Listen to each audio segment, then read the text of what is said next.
Salut à toi et bienvenue dans cette vidéo. Nous voilà rendus à la 8e journée dans la conception de notre application de facturation et gestion des stocks sur Excel. Précédemment, nous avons conçu ce formulaire. Donc aujourd'hui, nous allons nous focaliser sur la mise en place, sur l'implémentation de fonctionnalités à notre formulaire. Alors, si tu es nouveau sur la chaîne et trouves le contenu utile, intéressant, je t'invite à t'abonner pour ne rien manquer des futures vidéos sur la chaîne. Également, je t'invite à prendre une seconde, à liker la vidéo, à laisser un commentaire, éventuellement partager la vidéo avec tes amis. Cela aide grandement la chaîne à grandir. Allez, on est parti. Alors, nous voilà rendus dans le VBE. D'entrée, nous allons nommer ici nos différents contrôles. La dernière fois, nous avons eu juste à concevoir le formulaire. Donc là, nous allons nommer nos différents contrôles. Donc là, je vais faire combo. Numéro client, donc numéro de compte, et là on va dire nom client, test nom, et là test prénom.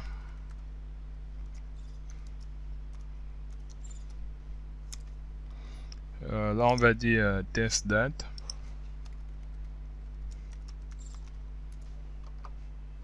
Là, on a test numéro ticket.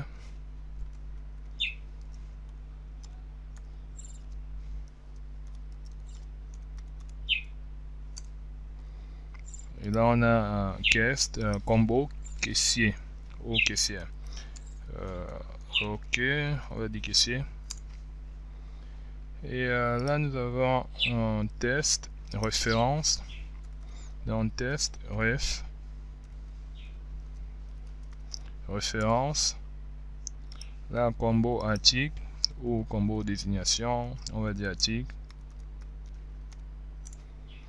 là test unité, là prix unitaire,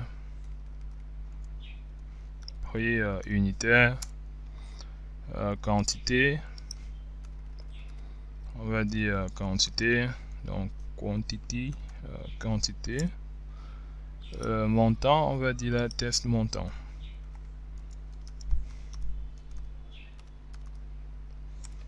Ok, pour les boutons, on va dire là on a bouton fermé,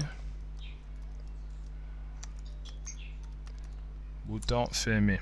Là on a bouton ajouter, bouton à jour, bouton enregistrer, enregistrer, bouton supprimer,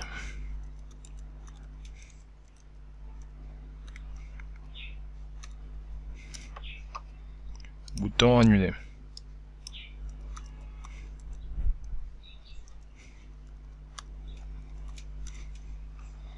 Ok, là c'est bon. Nous allons à présent basculer dans le code. Donc là je vais faire un clic droit et je fais code. Nous allons tout d'abord ici gérer l'événement initialize du formulaire. Donc là nous avons comme contrôle ici, c'est le formulaire. Là c'est la liste de nos contrôles. Là nous avons le formulaire. Donc là je vais sélectionner comme événement initialize. Là j'ai prévu un petit bout de code pour cet événement. Je vais l'expliquer, donc pas d'inquiétude. Ok. Donc là j'ai mon code, le code dans initialize,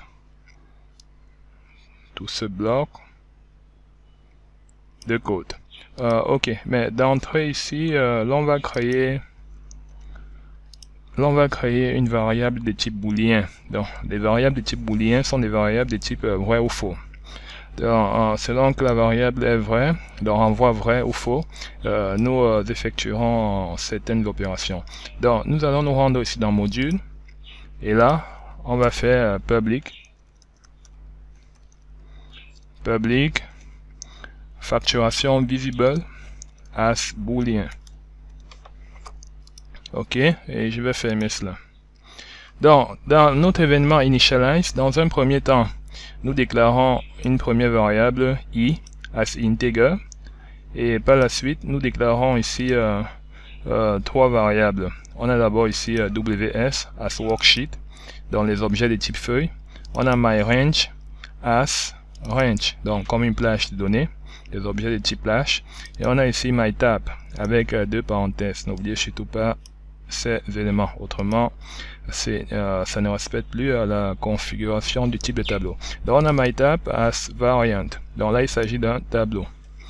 Et ici on effectue un premier test. Donc si dans feuille 5 range, donc cellule 2, la valeur, donc si on n'a rien là dans le champ, dans la cellule A2 de la feuille 5, si c'est différent de vide, donc si on a quelque chose dans cette cellule, autant pour moi, alors là on va ici procéder à une boucle, donc for, là on parcourt la feuille, on part de for i part de 2 à feuille 5 range à 1 million. On a déjà vu cette technique, c'est un procédé qui nous renvoie ici la dernière cellule non vide.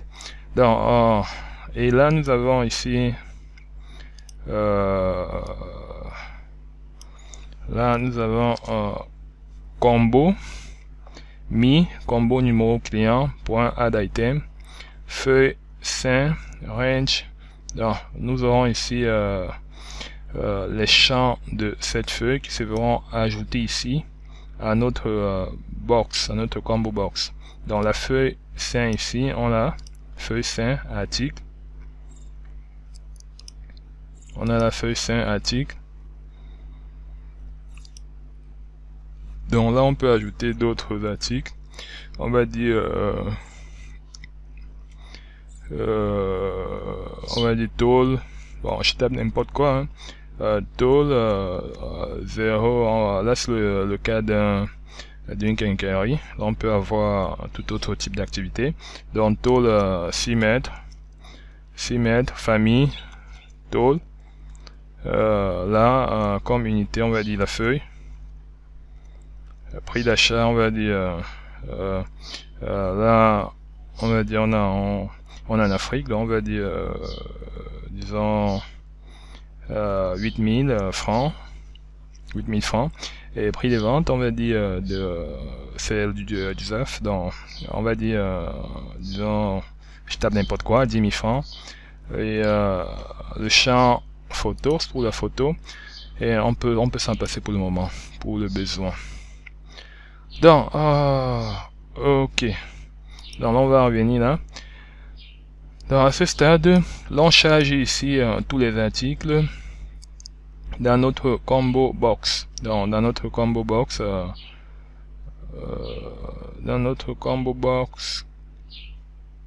là il s'agit de client.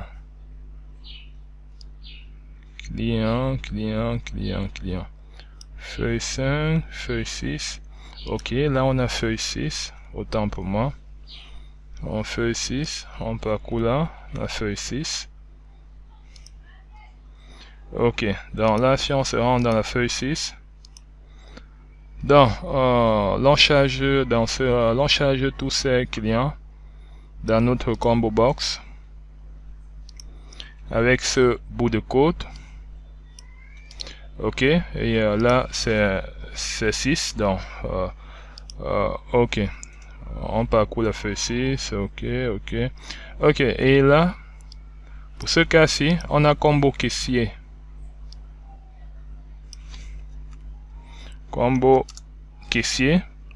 là on a recours à la méthode add item pour ajouter ici des éléments à cette box. Donc là c'est une liste déroulante, donc des éléments à notre liste déroulante, comme on l'a fait à ce niveau. On a ajouté les clients à notre liste déroulante, à notre champ liste déroulante client. Là on en fait même là avec la méthode add item, on ajoute comme élément Ivana et Stéphanie. Et là nous avons comme bout de code feuille 1, on parcourt la feuille 1 et la désignation. Dans la feuille 1 il s'agit feuille 1, on a feuille 1 ici, accueil, feuille 1 accueil. Donc là on parcourt, on a range, désignation, add item. Donc, pour ce qui est des articles, on les a dans notre feuille 5. dans notre feuille 5. Donc là, nous parcourons la feuille 5, range A2. Si cette cellule est différente de vide, on continue les données. Là, on parcourt la feuille et là, on voit dans l'on charge ici notre liste déroulante désignation. Feuille 5, ok. Et ok, là c'est réglé. Et par la suite, là on affecte à WS. WS, on affecte la valeur feuille, donc il affecte ici comme objet feuille 7. La feuille 7 ici représente tableau, présente stock. Donc on doit voir plutôt là facture. On doit voir plutôt là feuille 9. Donc on lui affecte ici la feuille 9. Feuille 9. Alors si on a dans notre feuille 9, la feuille 9 qui est ici, la feuille copie facture, on l'a à ce niveau. Si on est dans cette feuille 9, si la cellule A2 est différente de vide, alors on affecte à la variable de type objet myRange, on y affecte cette donnée. Donc, l'on doit recourir ici pour les variables de type objet, l'on doit recourir ici au mot-clé 7 pour procéder à une affectation. Donc on affecte cette plage-ci à notre variable myRange, autant pour moi. Donc, et là, à notre listbox, on affecte ces éléments-ci. Donc on a mis listbox, on a recours à la méthode clear pour nettoyer notre listbox. La colonne head false, donc les colonnes ne sont pas visibles. Column count, donc le nombre de colonnes ici est fonction du nombre de colonnes de la variable myRange. Donc on appelle ici la collection columns et on a recours à la méthode count pour obtenir le nombre de colonnes de cette variable. Ok, et là on affecte à la variable tableau, on affecte la valeur de myRange dans la plage qui a été précédemment affectée à myRange. On a la liste listbox.list. On affecte à la listbox les données de notre tableau. Et là on a les dimensions de nos colonnes qui sont ici spécifiées avec cette ligne de code. Là la propriété multi-select de notre listbox, on la passe à single. Donc là on ne pourra ici sélectionner qu'un seul élément à la fois. Et on a top index qu'on spécifie 0. Et mi text date, on affecte ici la date du jour. Et mi texte numéro client, on affecte ici la variable, la valeur feuille 4, range f4 dot value. Feuille 4 on l'a où? Famille. Non, c'est plutôt feuille 2. Feuille 2, structure. On a la range F4 dans structure.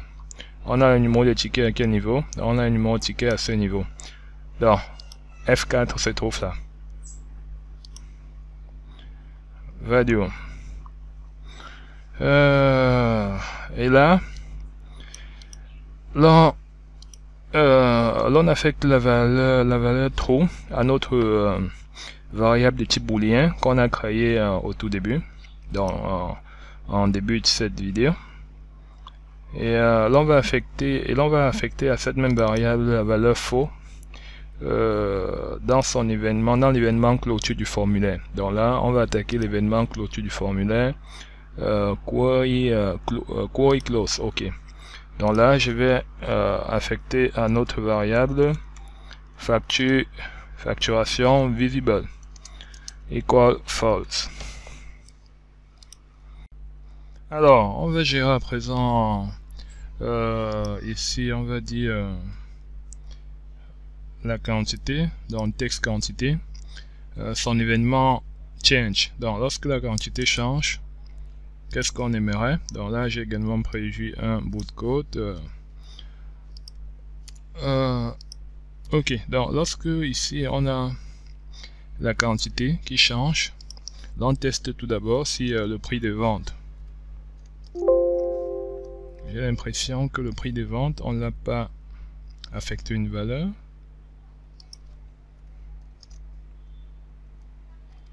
Ok, prix unitaire, oui. On teste si le prix unitaire est différent de vide. Donc si le prix unitaire est différent de vide, on teste si la quantité est différente de vide également. Si c'est le cas, on aura ici en montant, on aura la quantité fois le prix de vente, donc fois le prix unitaire. Dans le cas contraire, on a un montant qui est égal à vide.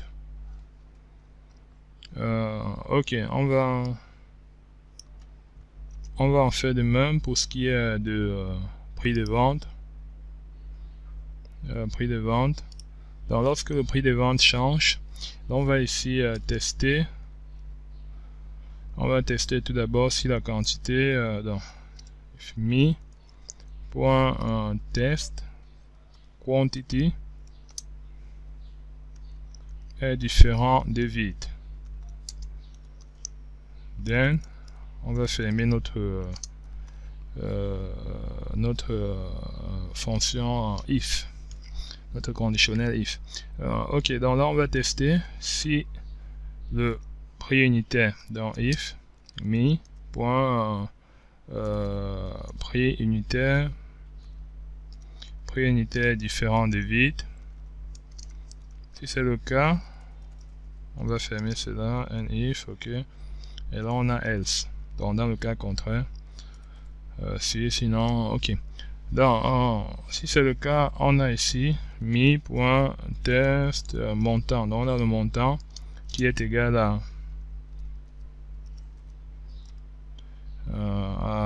au prix unitaire ici, au prix unitaire fois la quantité.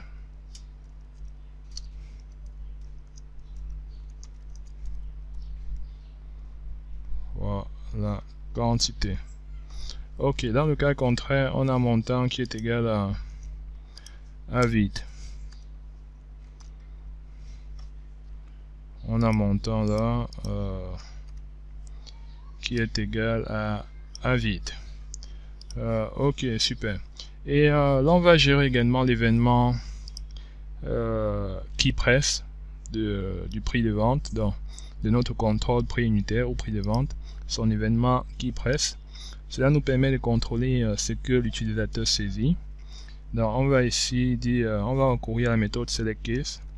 On va dire select case qui on va indiquer cet objet. Donc select case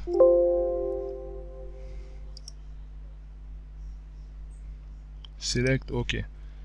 J'ai commis une boulette là. Select case and select. Donc on ferme notre méthode. Donc select case, dans le cas où premier, quand on va dire case ASI dans 0 to ASI 9, alors là on n'a aucun traitement effectué dans ce cas.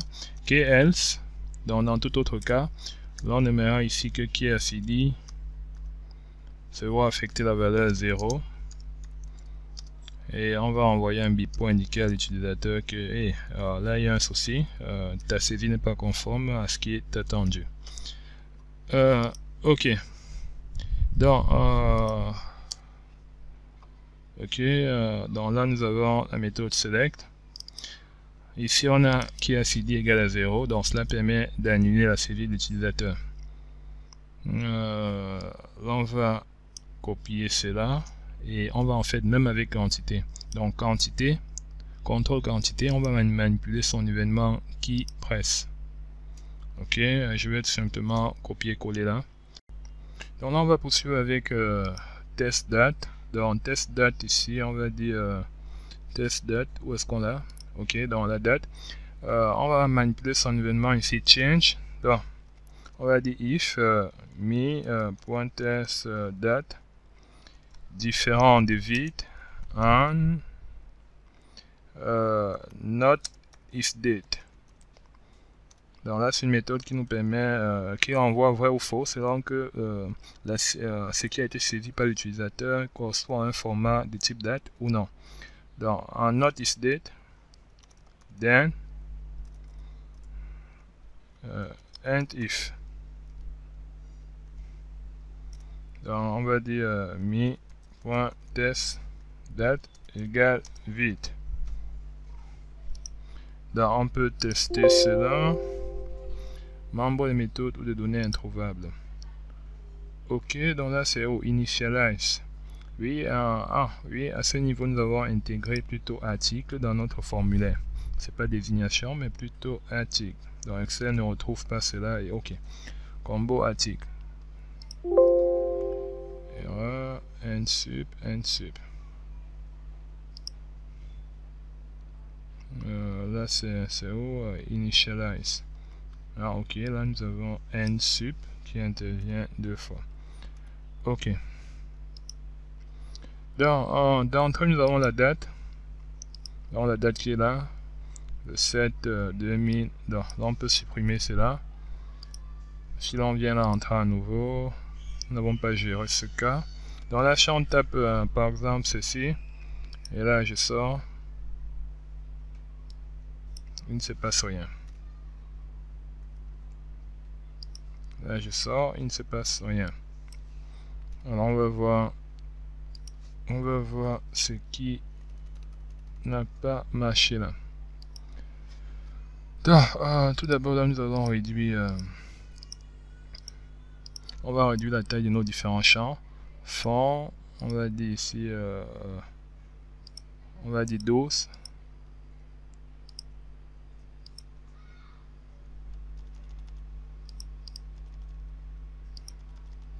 Ok.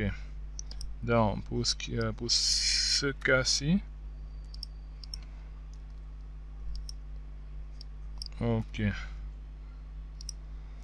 Dans date, qu'est-ce que nous avions encore? Date. Ok, nous avions la date. Donc on change, c'est vide.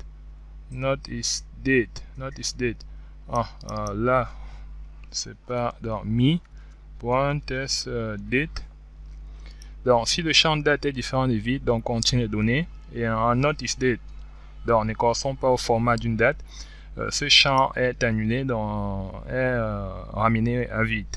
Donc on va tester cela à nouveau. Bon là je vais supprimer d'abord ce qu'on a là, et on va dire je tape n'importe quoi là.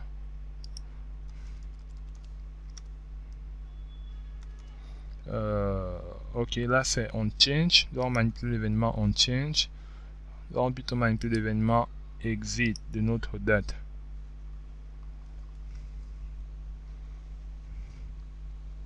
Donc on a là l'événement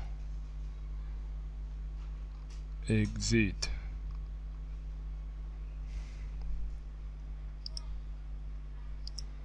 Manipuler son événement exit. Alors là nous avons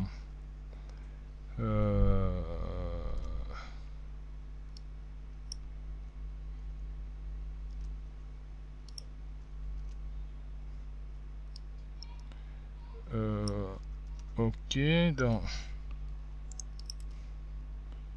nous avons l'événement change, on n'en a pas besoin. Change date, on n'en a pas besoin. Donc à la sortie du champ date, si le format ne correspond pas, ce format est ramené à 0. Annule autant pour moi. Donc là je vais copier tout cela, ok, là je tape n'importe quoi, je sors du champ, donc cela est annulé. Ok, par contre, si je tape un format de type date, on va dire 2023 par exemple, cela passe, cela n'est pas ramené à 0. Ok. Donc, à présent, pour ce qui est de notre champ listbox, donc là, on va retourner dans le code. On va dire ici listbox. Listbox, où est-ce qu'on a listbox, ok. Donc, pour notre listbox, on va manipuler son événement double-clic. Double-clic. Là,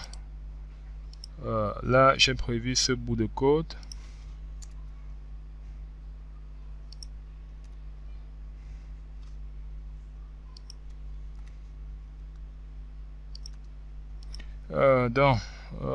Là, on a mis, lorsque l'on double-clique sur, sur les données de notre listbox, donc sur une ligne en particulier, là, nous avons ce bout de code qui est exécuté.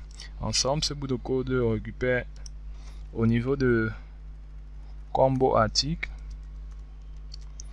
il récupère les éléments de la colonne 1 de notre listbox, et au niveau de prix de vente, il récupère les éléments de la colonne 3, et pour ce qui est de quantité, il récupère les éléments de la colonne 4. Donc on va tester cela dans un moment. Et lorsque le champ nom ici, donc le champ numéro client vient être modifié, qu'est-ce qu'on aimera avoir comme traitement? Donc là on va dire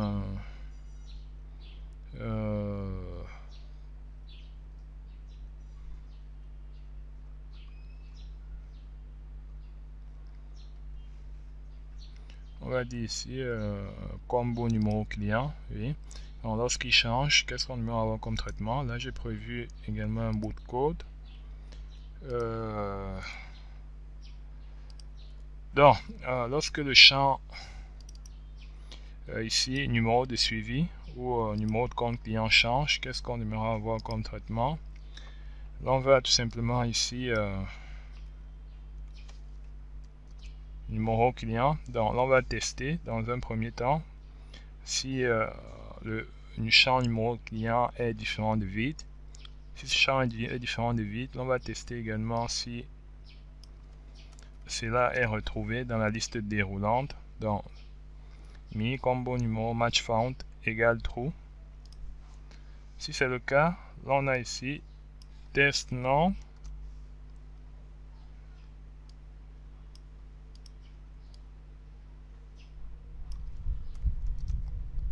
On a test non qui est égal à, là on a recours ici à la méthode worksheet function. Donc là on a recours ici à une fonction classique d'Excel, la recherche V. En anglais, là on a VLOOKUP. Donc on a l'application .worksheet function. Donc là c'est la collection des fonctions. De cette fonction, là on fait appel à la recherche V, VLOOKUP en anglais. Et dans cette recherche, comme premier argument, on va lui balancer tout simplement le champ numéro client, et la recherche va s'effectuer dans la feuille. On a la feuille client qui est la feuille 6, ok. On a la feuille 6, range A5 à AAC, autant pour moi. Donc client, oui, AAC, ok, super. Ok, et là on verra ici que le champ, la deuxième colonne nous soit renvoyé. Le dernier argument, valeur logique, faux pour correspondance exacte, comme à l'accoutumée, on va dire. Ok, là on fait pareil, on a là numéro client, là il s'agit de la feuille 6. Ok, c'est ok, super. Dans le cas contraire, on teste si le champ numéro client est vide. Si ce champ est vide, alors on a là mis texte nom qui est égal à vide et le texte prénom également qui est égal à vide. Dans le cas contraire, on teste si le champ en numéro client est différent de vide. Si ce champ est différent de vide et que la recherche dans la liste déroulante n'aboutit pas, donc si Excel compare ce qui est tapé et ce qui est contenu dans la liste déroulante, il n'a pas de correspondance. Donc là, on a match found false. Alors, il envoie tout simplement, on a notre champ numéro client qui est égal à vide et il nous renvoie un bip donc, pour passer comme message à l'utilisateur que hey, là nous avons un souci, je ne retrouve pas ce que tu es en train de saisir. Et on va appeler là tout simplement la liste client. Liste client, ok, c'est bien ça. Oui, liste client.show.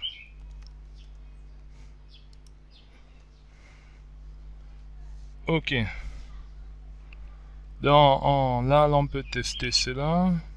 Là, je suis dans numéro suivi ou numéro de compte client. Voilà. Lorsque le client est retrouvé, on a les champs nom et prénom qui se renseignent automatiquement.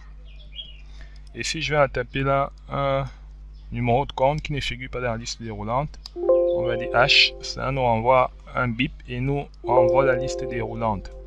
Donc l'objectif est ici, en double-cliquant sur un élément, dans une ligne de la liste déroulante, que ces données nous aient transférées ou transférées dans notre formulaire facture, dans ces champs plus spécifiquement. Ok, et également là on a les articles. Ok. Et lorsque nous avons ici le champ en article qui est modifié, donc on a la combo article. Lorsque ce champ est modifié, l'on aimerait que ce bout de code se voit exécuté. Là, c'est également un bout de code que je préparais en avance. Ok, donc là, l'on déclare dans un premier temps une variable dans photo product, donc photo produit, à string, donc comme une chaîne de caractères. Et là, c'est pour indiquer à Excel qu'en cas d'erreur, passe à l'instruction suivante. Donc, là, on a si on a la article égale vide, alors combo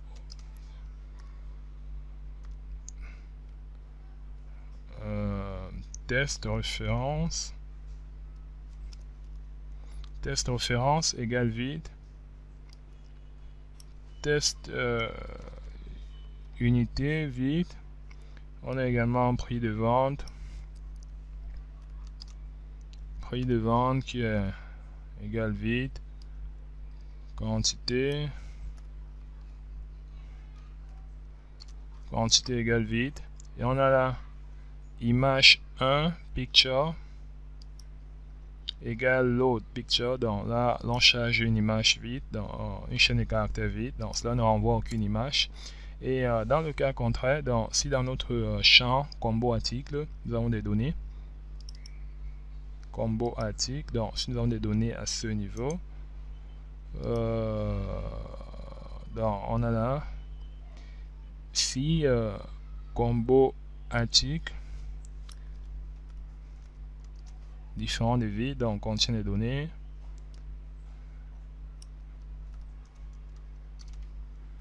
et la donnée saisie ne figure pas dans notre liste déroulante. Donc si nous avons par exemple comme article tôle ciment dans notre liste déroulante tôle ciment et l'on pas saisi dans ce champ, disons quoi bien, on va dire ananas, nous aurons là match found false, donc pas de correspondance dans la liste déroulante. Dans ce cas, qu'est-ce qu'on aimerait? On va dire ici Excel qui nous renvoie tout simplement un champ vide dans l'article et il nous renvoie un bip pour signaler à l'utilisateur que hey, là something's wrong, donc quelque chose n'est pas correct. Ok, et dans le cas où on a un combo article qui est différent de vide, donc contient des données, et cette donnée correspond bien aux éléments de la liste déroulante. Donc on a test référence. On a test référence qui est égal à application. Donc on a recours aussi à la fonction index. Index equif. Donc comme on le fait régulièrement sur Excel, donc dans une feuille Excel tout à fait basique. Donc on a index. Donc on indexe tout d'abord ici la feuille 1.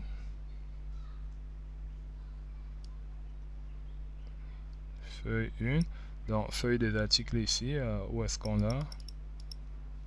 Feuille des articles, donc feuille 5.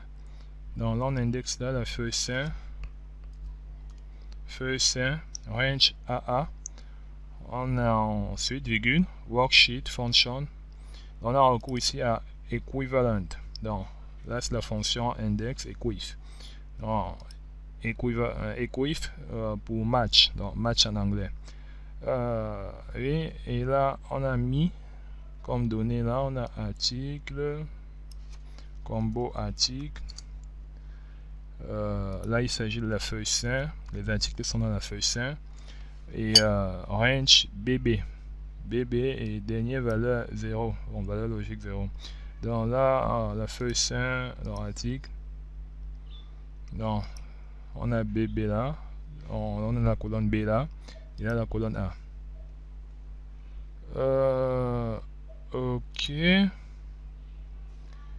on en fait de même pour ce qui est de l'unité.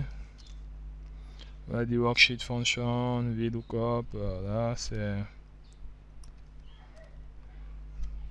Donc là on a recours à la fonction recherche V dans la feuille 5, dans la feuille de nos articles, contenant nos articles, des B à F. Dans la feuille 5, des B à F, ok. Oui, et on aimerait avoir la colonne 3. Dans la colonne 3 pour les unités.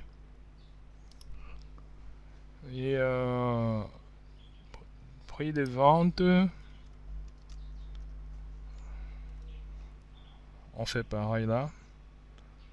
On a recours là, là c'est combo texte référence. On va dire texte référence. Feuille 5. Range AF. Ok. Donc là c'est la plage considérée. Donc on a 1, 2, 3, 4, 5, 6. Ok. Et photo product. On procède pareillement. On a la test. Référence. Feuille 5. Range AG. AG. Ok. Et mi image.picture load. Là on voit ici la photo dans load picture. Et on appelle cette méthode pour étirer notre photo, donc pour qu'elle prenne tous les qu'elle recouvre entièrement la zone photo, le contrôle image. Très bien, là on va gérer à présent notre bouton, on va dire annuler. Pour annuler, on va dire unload me tout simplement. Bouton bouton fermé, c'est unload me.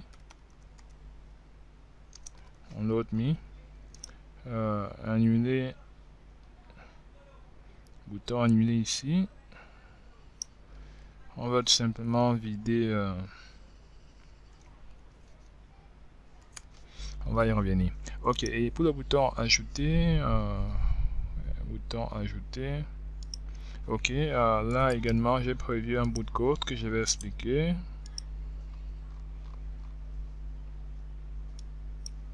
Donc là, pour le bouton ajouter, dans un premier temps, on déclare deux variables, myRow et rowSelected. Donc ici, il s'agit de la dernière ligne, donc myRow. Donc on pourrait mettre au lieu de myRow, on peut dire la dernière ligne. Et rowSelected, il s'agit juste de la ligne sélectionnée dans notre list box. Donc à la variable myRow, on affecte cette valeur. Donc on a feuille 7, on va dire feuille 9. Feuille 9 c'est copie facture, ok. On va dire feuille 9, range A, ok. Et pour row selected, on a mis listbox pour un list index plus 2. Et là, allons tester premièrement si un élément est sélectionné. Si un élément est sélectionné dans notre list box, là on aura ici l'index list index de la méthode listbox qui sera supérieur à -1, donc qui sera différent de -1. Et dans ce cas, ce bout de code se verra exécuté. Donc, et là, nous avons feuille 9, range A, row selected. Donc là, ça va nous renvoyer le numéro de la ligne qui a été sélectionnée dans notre list box. Donc là, il s'agit de test référence. Et à ce niveau, article, unité, prix de vente, quantité et montant. Ok. Et dans le cas contraire, on a listbox pour un list index qui est différent de -1. Cela implique que aucun élément n'a été sélectionné dans notre listbox et par conséquent nous aurons ce bout de code qui se verra testé puis exécuté. Donc là on va tester si le champ numéro client est différent de vide, si le champ date est différent de vide, si le champ caisse différent de vide, si le champ en article différent de vide, si le champ en prix de vente différent de vide. Ok, là on a un espace puis tiré de 8 et là on tape entrée. Cela nous permet de retourner à la ligne pour des raisons de visibilité. Autrement notre code se verra aller très loin, on va dire. Ok, là on teste également le champ en quantité,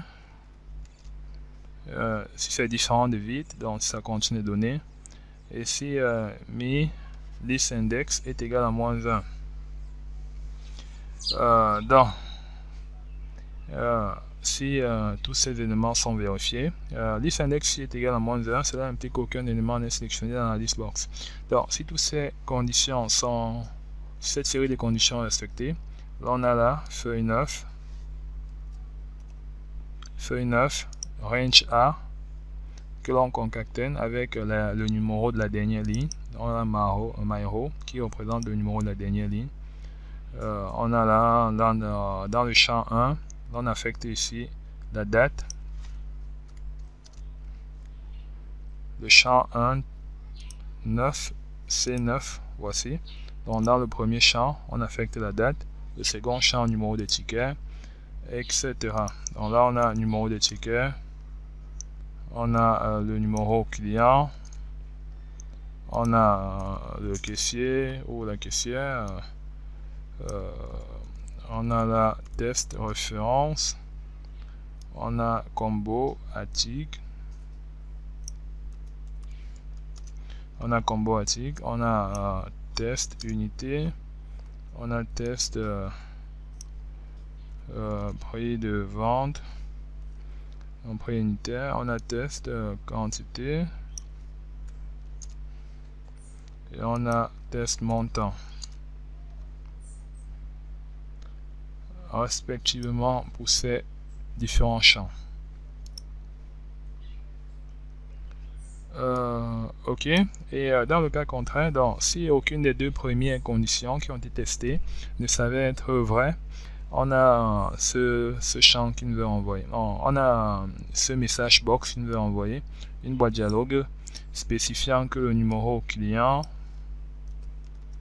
est vide, la date, spécifiant de remplir ces différents champs. Numéro client, date, caissier ou caissière, l'article, le prix de vente, la quantité, etc. Et l'on sort de la procédure avec ce bout de code exit sup. Et au thème, nous avons là mis combo article qui est ramené à vide. Donc ce champ qui est ramené à vide. Donc là on va tester cela et voir. Là on a un client, numéro de ticket. Le numéro de ticket, on n'en a pas. Pour quelle raison? Numéro de ticket, on a vu ici initialize, feuille 2, test numéro de ticket, feuille 2, range F4. Là on a là numéro de ticket. Ah, ok. Dans numéro de ticket, on va dire ici, on va envoyer nbval facture. On va dire ce champ, donc ça prend tout ce champ. Ok. Et là on ferme la parenthèse.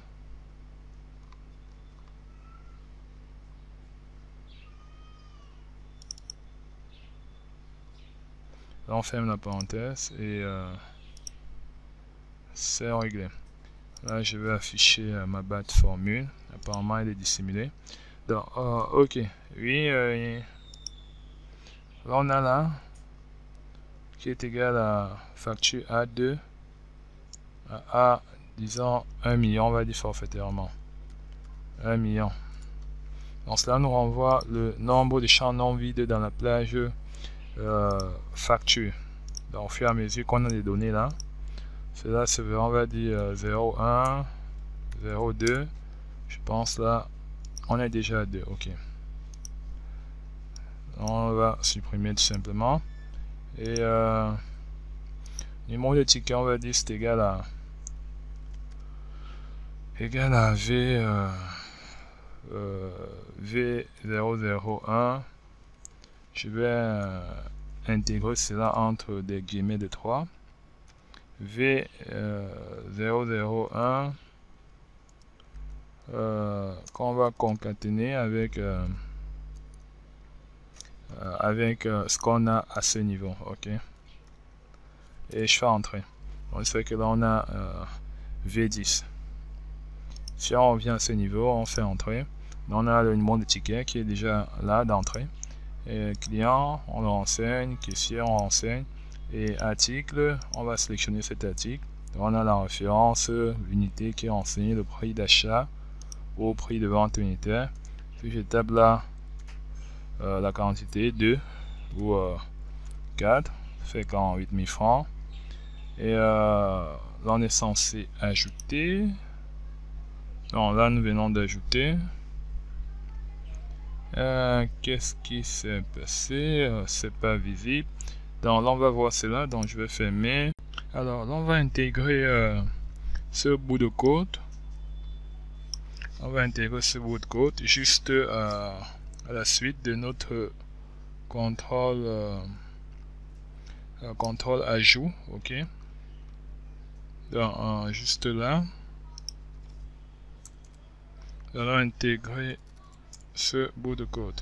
Donc on va dire mise à jour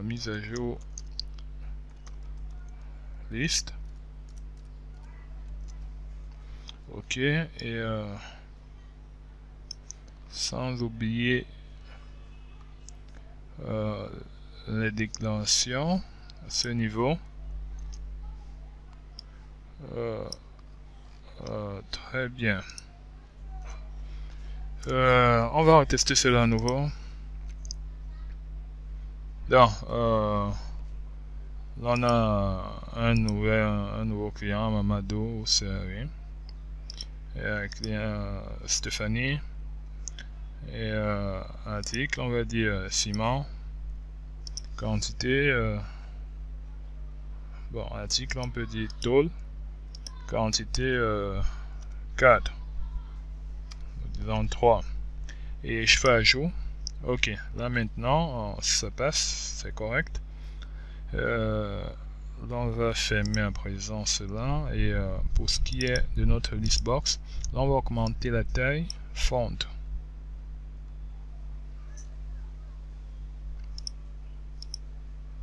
Font, on va passer cela à 11, pourquoi pas.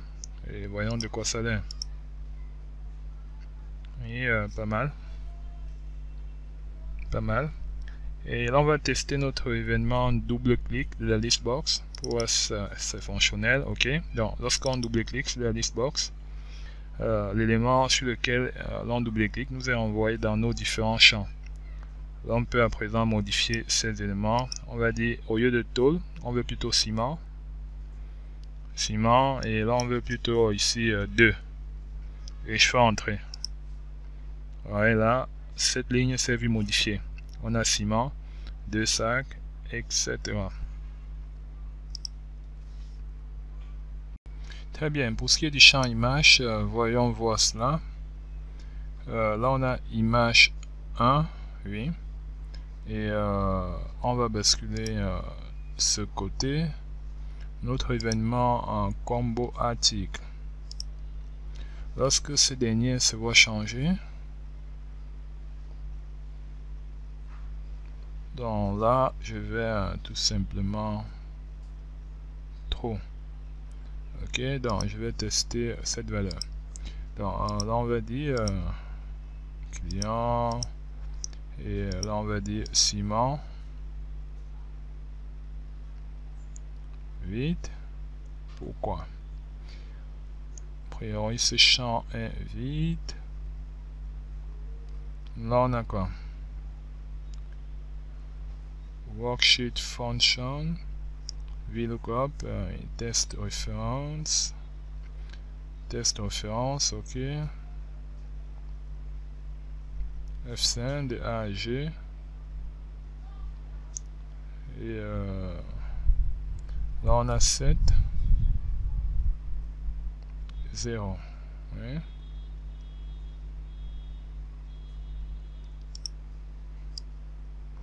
Là on a des A à G. 1, 2, 3, 4, 5, 6, 7.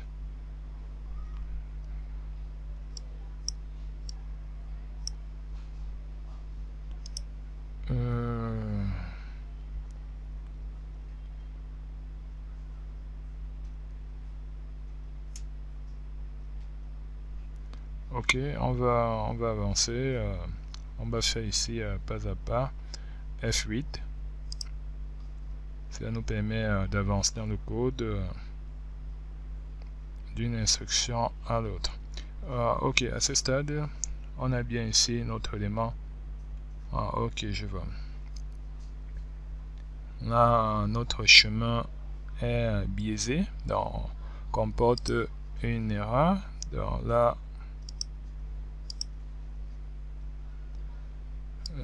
je vais supprimer cette partie. On va dire C. Ok.